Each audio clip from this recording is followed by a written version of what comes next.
6 shahar davlat hukmdorlarining tarixchisi, ya'ni Chingizxonning Sharqiy Turkistonni istilo qilishi degan bo'limda so'zlab o'tganimizdek, davlat xonadonining tunji hukmdori Chingizxonning eng yaqin odamlaridan bo'lgan Uyg'ur Manglay Soya davlat edi. Davlat xonadoni, ya'ni Mo'ng'ul qabilasiga mansub qabiladan deydigan ko'z qarash, e'tibor berishga arzimaydigan bir gumondan iborat. Manglay Soya Hijriya 615, ya'ni milodi 1218 yili 6 shaharga hukmdor bo'ldi. Bu hukmronlik uning avlodlarida uzilmay Hijriya 921 yilgacha davom qildi. Afsuski, Manglay Soyadan keyin Hijriya 700, milodi 1300 yillar atrofida davlat hukmdori bo'lgan Baydarxongacha o'tgan davlat hukmdorlari haqida ma'lumotimiz yo'q. Davlat hukmdorlari dastlabda Kuchani, keyincha Qashqarni poytaxt qilgan. Tarixda nom qozongan oldingi qatordagi davlat hukmdori Baydarxon edi. Aslida O'ktay xonadonidan Sharqiy Turkiston hukmdori, ya'ni Qayduxonga tava bo'lgan Baydarxon Hijriya 607, ya'ni milodi 1210 yili Qayduxonning o'g'li Chaparxonga qarshi urush e'lon qildi. Uning bu harakati Chag'atay xonadonidan bo'lgan Duvay Chechenxonning Sharqiy Turkistonda ikkinchi qitim Chag'atay hokimiyatini tiklashga yordam qildi. Duvay Chechenxon bu yordami uchun Issiqko'l atrofi va Yettisuv o'lkalarini Baydarxonga mukofot sifatida berdi. Buning bilan davlat hukumatining doirasi 2 hassa kengaydi. Baydarxon vafot bo'lgandan keyin cho'ng o'g'li To'lakbek hukmdor bo'ldi. Baydarxonning vafot tarixi va To'lakbek to'g'risida ma'lumotimiz yo'q. To'lakbekdan keyin inisi Polachi Bek hukmdor bo'ldi. Uning zamonidan boshlab davlat hukmdorlarining iqtidori va nufuzi eng yuqori darajaga chiqdi. Chag'atay xonadonlari taxtga chiqarish, ditlarga yoqmagan xonni o'ldirish, yo'qotish, urush e'lon qilish, sulh qilish qatorliq Sharqiy Turkistonning taqdirini belgilaydigan cho'ng ishlar bularning qo'liga o'tdi. Polachi Bek Sharqiy Turkistonda mustaqil Chag'atay davlati qurib chiqish va G'arbiy Turkistondagi jidal mojaro va qon iqishlardan uzoq turish tarafdori edi. Shuning uchun Hijriya 730, ya'ni milodi 1329 yili 2-Isan Bo'g'axonni Olmaliq shahrida taxtga chiqarishda eng kuchli tayanch kuch Polachi Bek bo'ldi. Hijriya 748, ya'ni milodi 1347 yili To'g'liq Tumirxonni taxtga chiqarishda birdan-bir hal qilg'uchi omil yana Polachi Bek bo'lganligi. Uning beglar begi bo'lganligi. Hijriya 752, ya'ni milodi 1351 yili musulmon bo'lganligi va vafoti qatorliq voqealar To'g'liq Tumirxon bayonida so'zlab o'tildi. Polachi Bek vafot bo'lgandan keyin o'g'li Xudo Dodxonning beglar begi bo'lganligi va Qamirdin Bek voqealarmi yuqorida bayon qilindi. Qamirdin Shayx Davlat degan ismlar bularning asli ismlari emas. Musulmon bo'lgandan keyin qo'ygan islomcha ismlaridir. Qamirdin Bek, ya'ni Sharqiy Turkiston yanada Chingiz avlodlarining hokimiyati ostida qilishi kerak deydigan ko'ni ko'z qarashdagi kishilarga qarshi edi. Uningcha bularning hech hojati yo'q, balki mustaqil bir milliy hukumat qurishning vaqti kelgan edi. Qamariddin Beg Hijriye 768, yani miladi 1366 yili İlyas Xo'jaxonga qarshi urush e'lon qilib, uni yo'qotdi. Sharqiy Turkistonning ko'p qismini qo'lga kirgizishga muvaffaq bo'ldi. Lekin ichki jihatda Xudo Dodixonning qarshi chiqishi va Temur Begning orqa-orqadan qilgan hujumlari natijasida maqsadiga to'liq yetolmadi.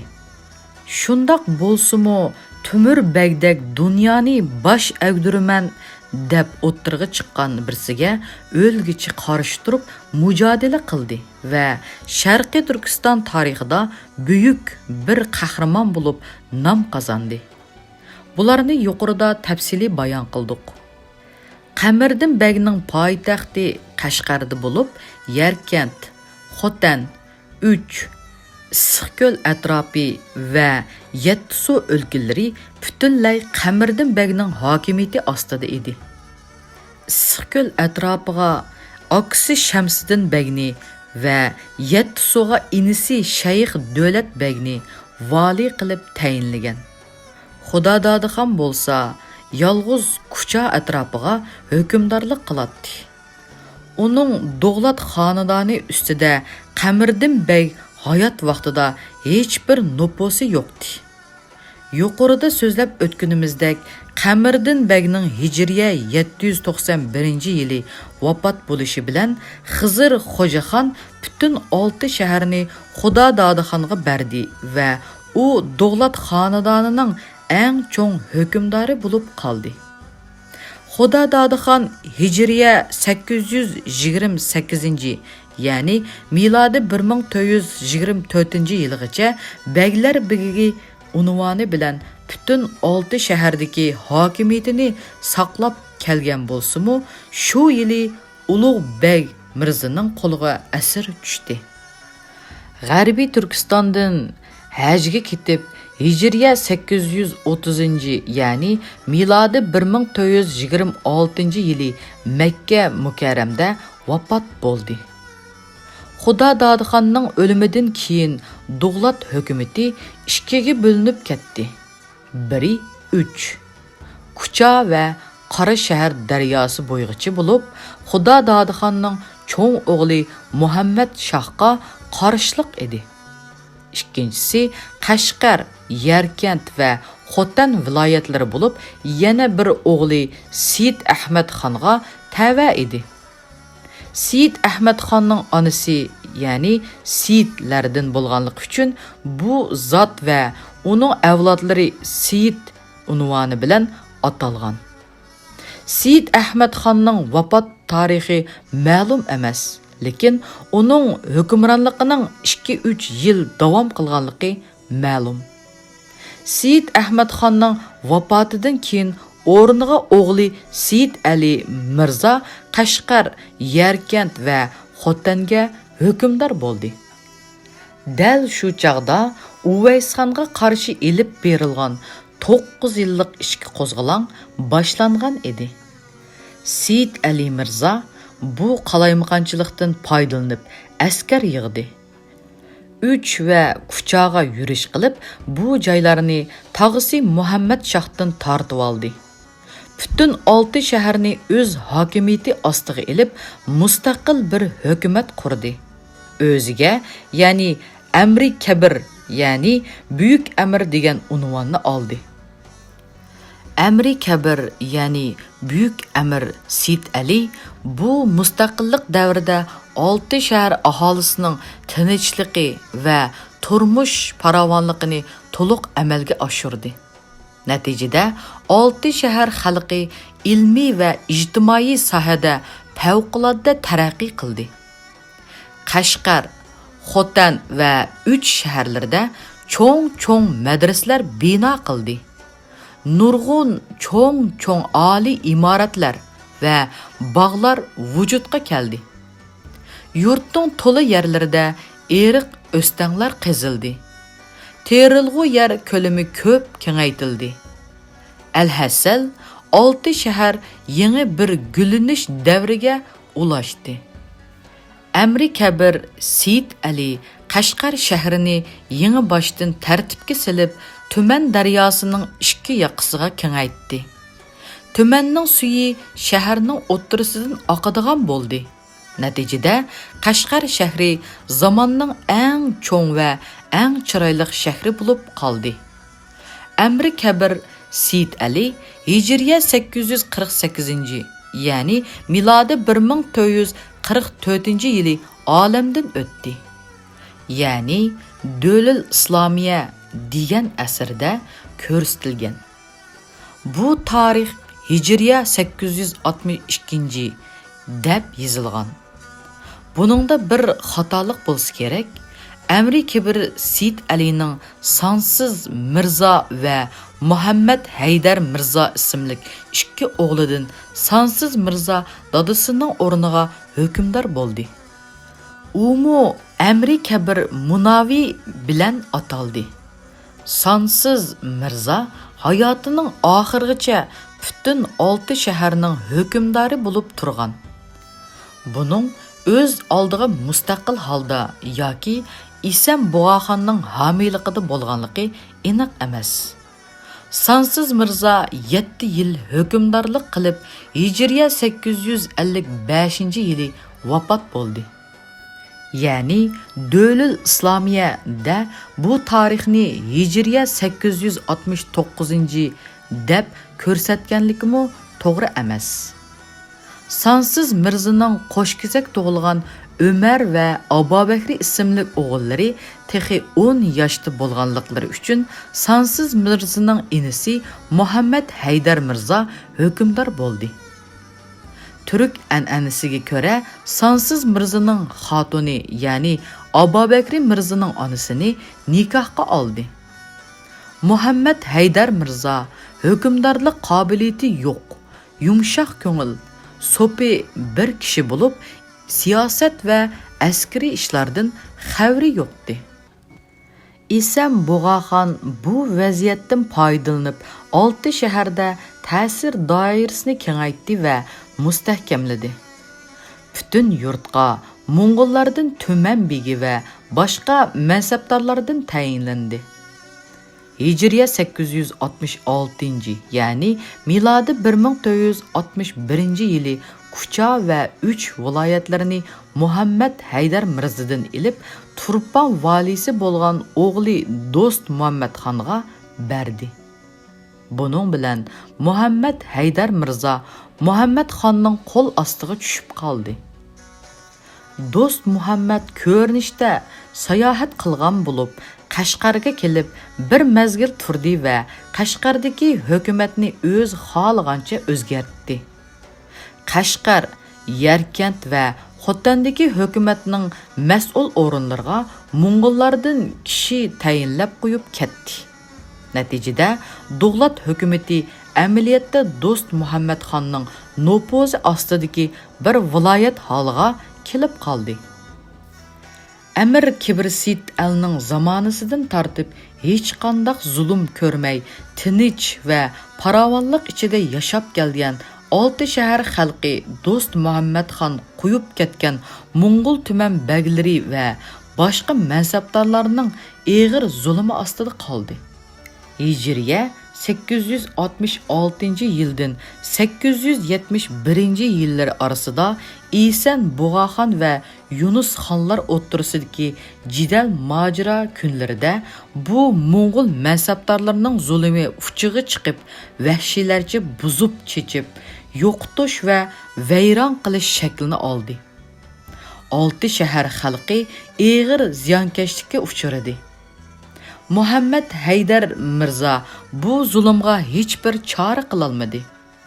Ammo uning jiyani ham o'gay o'g'li Abubakri Mirzo bu zulm va haqsizliklardan xalqni qutqizishning chorasini izlashga kirishdi. Chora faqat jasorat va fidokorlikdan iborat edi. Sultan Abubakri Mirzoning 6 shaharda mustaqil davlat qurganligi. Amri Kabir Sonsiz Mirzoning kichik yoshdagi o'g'li Abubakri Mirzo tog'isi Muhammad Haydar Mirzoning tarbiyasida cho'ng bo'ldi. Abu Bakr Mirza kichikligidan tortib nihoyatda aqlliq va himmatlik bir esilzoda edi. Cho'ng bo'lgan sari aqlliq va nihoyatda saxovatlik bir yigit bo'lib yetishdi. Yaxshiligi, axloqi va saxovatchiligi bilan atrofdagi yosh esilzodalarni o'ziga qaratdi. Abu Bakr Mirzaning yoshlik davridagi axloq va fazilatlarini uning dushmani bo'lgan jiyani Haydar Mirza ko'rgan, ya'ni tarixiy Rashidda tafsiliy bayon qiladi. Do'st Muhammadxon Qashqarga kelgan chig'ida Abu Bakr Mirzaning yaxshi axloqi va ustun jasoratidan uni yaxshi ko'rib qoldi. Qaytishida Turponga birga elib ketdi. 2-3 yil yanida turg'izdi va singlisini nikoh qilib berib Qashqarga qaytishga ijozat qildi. Abu Bakr Mirza xalqni Mo'ng'ul zulmidan qutqizish va yurtni vayron bo'lib ketishdan saqlab qilish uchun xalq bilan birlashib bir askariy kuch tashkillash maqsadi bilan Turpondan Qashqarga kelgan edi. Oldi bilan o'zining do'st va ishonchli odamlari orasida bu fikrni tarqitib, o'ziga bir oz tarafdor to'pladi. Lekin Abu Bakr Mirzaning bu planni amalga oshirishi uchun o'gay dadasi Muhammad Haydar Mirza eng cho'ng to'salg'ulardan biri edi. Uning ustiga Qashqardagi Mo'ng'ullarning sonimi xeli ko'p bo'lganlikdan Abu Bakr Mirzaning Qashqarda bundaq bir harakat boshlashi imkonsiz edi. Hijriya 872, ya'ni milodi 1467 yili Abu Bakr Mirza o'z tarafdorlari bilan Qashqardan qochib Yarkandga keldi. U chaqda Yarkand texi kichik va parokanda bir shahar bo'lib, bu yerda hukumatning hech qanday quvvati yo'qdi. Abu Bakr Mirza darhol Yarkandni ishg'ol qilib, bir qism qurolliq odamlarni yeniga yig'ib, mustaqillik e'lon qildi. Muhammad Haydar Mirza Abu Bakr Mirzani yo'qotish uchun 300 ming askari bilan Yarkandga yurish qildi. Abu Bakr Mirza yo'l ustida yo'shirinib turib, tuyuqsiz bostirish, urib qechish qatorliq taktikalari bilan Muhammad Haydar Mirzani bir qancha qatimliq urushlarda qattiq mag'lub qildi. Muhammad Haydar Mirza chekinib Qashqarga qaytdi. Abu Bakr Mirza bu g'albidan keyin Xotannimi ilib kuchini texmi zo'raytdi. Yarkand shahrini yangidan yasab chiqib, atrofini mustahkam sepil bilan cho'rdab, nihoyatda mustahkam cho'ng bir shahar holiga keltirdi. Bugungi Yarkand Koni shaharning sepili shu chog'da selingan edi. Tarix Rashidida Abu Bakr Mirzaning yangidan bino qilgan Yarkand shaharining go'zalligi yasatgan, ya'ni arik, ya'ni o'rda hashamatlik cho'ng imoratlari va bog'larning ko'pligi tafsiliy bayon qilinadi. Abu Bakr Mirza Yarkand va Xotanda xalqning manfaati uchun muntazam qonun chiqarib, barliq hukumat xodimlarini bu qonunlarga qat'iy rioya qilishga majburlagan. Yana bir tarafdan Sultan Yunusxon va Muhammad Haydar Mirzalarning hujumlarga taqobil turish uchun Xotan va Yarkand yoshlaridan askar yig'di.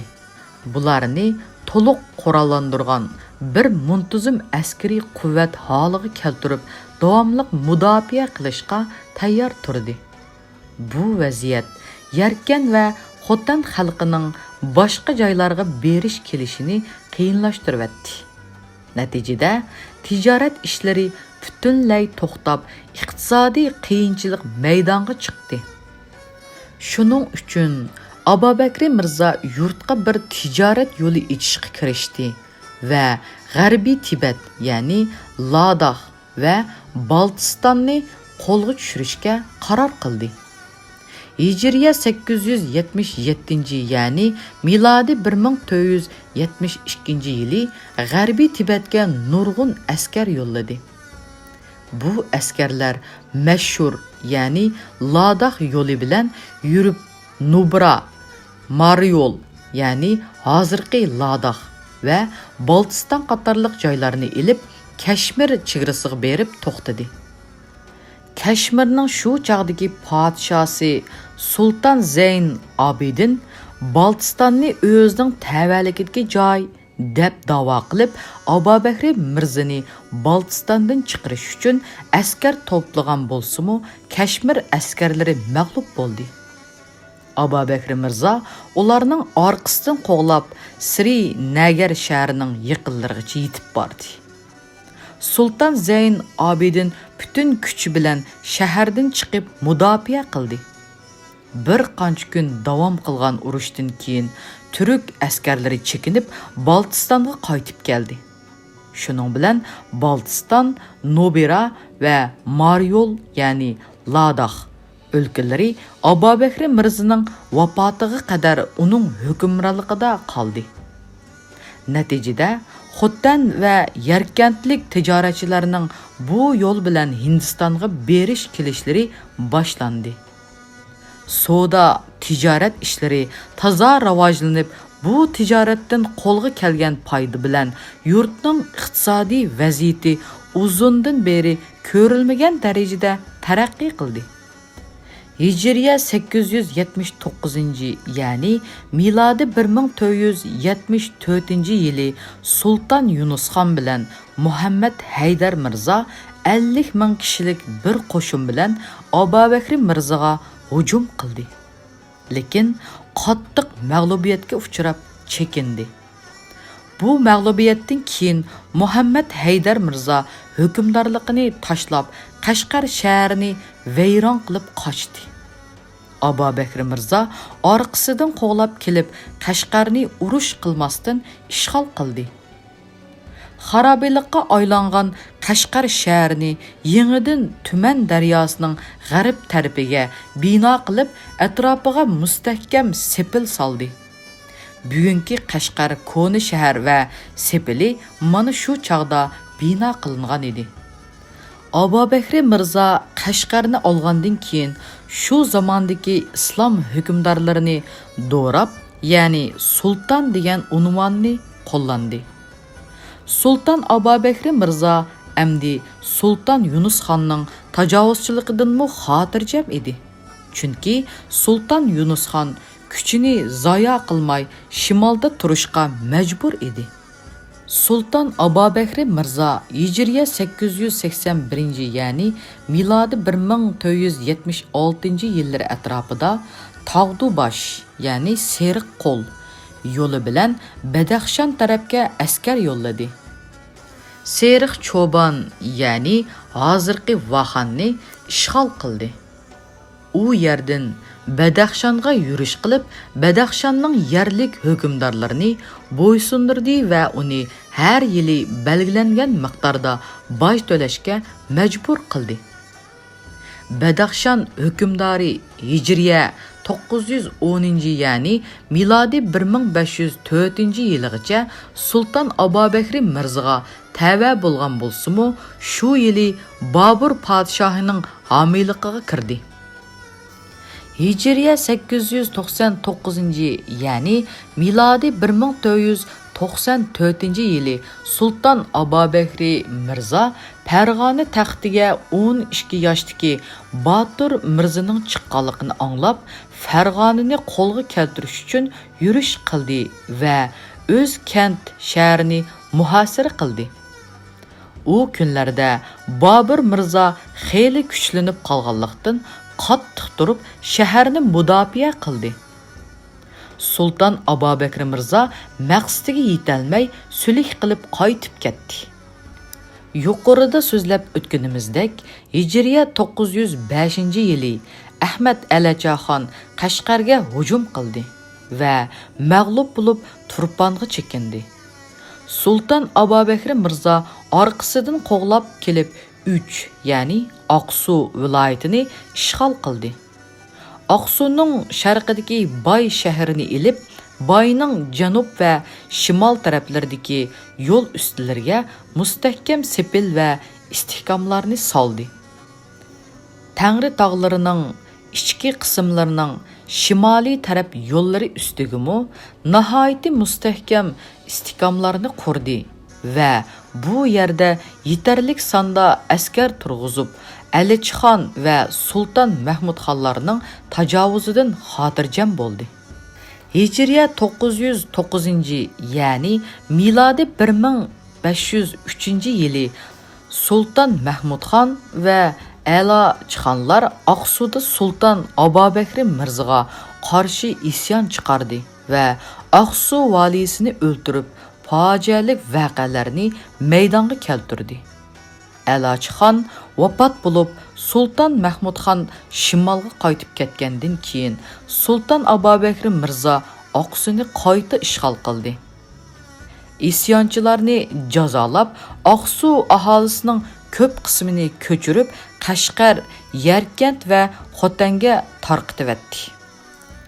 Sultan Mahmud xonning o'ldirilishi va Said xonning qochib ketishi bilan shimoldagi o'lkalar hukumatsiz va askarsiz qolgan u kunlarda Sibiriya atrofida o'ltirishliq qirg'izlar, o'zbek va qozoqlardan qochib Sharqiy Turkistonning shimoliy qismi bo'lgan Issiqko'l atrofiga yerlashdi. Bo'libmi, Issiqko'lning janubiga yerlashgan qirg'izlar Qashqar va Uchning shimolidagi yayloqlarga besib kirib, parakandichilik salg'ili turdi. Buningdan yarkanlik xalq ko'p ziyonga uchirdi. Sultan Abubakr Mirza bu qirg'izlarni yo'qotish uchun orqa-orqadan askar avatib, ularni bu yerlardan qo'g'ladi. Qirg'izlar sharqqa qochib berib, Mansur xonidan yer tilidi. Mansur xon ularga Ili va Kuchaning tog'larida yer ko'rsatib berdi. Shuning bilan Sharqiy Turkistonning muhim qismlaridan bo'lgan Issiqko'lning g'arbiy va janub taraflaridagi yerlar g'arbda Farg'ona chegarasigacha Sultan Abubakr Mirzaning territoriyasiga qo'shildi. Hijriya 916, ya'ni milodi 1510 yili Muhammad Shibani xon İran podshosi tarafidan Maru urushida o'ldirildi. Natijada o'zbeklar orasida parakandichilik tug'ildi. Sultan Abubakr Mirza bu parakandichilikdan foydalanib Farg'onani ishg'ol qilish uchun Ortbeshi yo'li bilan yurish qildi va o'z kentda Jonibekni mag'lub qilib, o'z kent va O'shni ishg'ol qildi. Bu arada Farg'onadagi Chag'atay va Ko'rgan tarafdorlari Jonibekning qoldiq kuchlarini mag'lub qilib, Farg'onadan haydab chiqardi. Yana bir tarafdan Bobur Shah Buxoroga hujum qilib, Alichxonning o'g'li Said xonni bir qism askarlar bilan Farg'onaliklarning yordamiga avatgan edi. Said xon butun Farg'ona inqilobchilarini to'plab, muhim bir quvvat bilan Anjonga kelib turdi. Shuning bilan Sultan Abubakr Mirzaning Farg'onani ishg'ol qilishiga mana endi o'zbeklardan boshqa Said xonning quvvatlaridan iborat boshqa bir to'salg'u paydo bo'lgan edi. Sultan Abubakr Mirza Farg'onaga qarab yurish qildi va Anjonning sharq tarafidagi, ya'ni To'tlik degan joyda Said xon bilan urushib, qattiq urush qildi. Oxiri Sultan Abubakr Mirzaning ba'zi qo'mondonlarning xiyonat qilishi natijasida og'ir ziyonkashliklarga uchradi. 4-5 mingga yaqin askarlar o'ldirildi va asir elindi. Sultan Abubakr Mirzaning askarlari mag'lub bo'lib, parakanda holda qochdi. Sultan Abubakr Mirza Hijriya 917, ya'ni milodi 1513 yili Yarkandga qaytib keldi.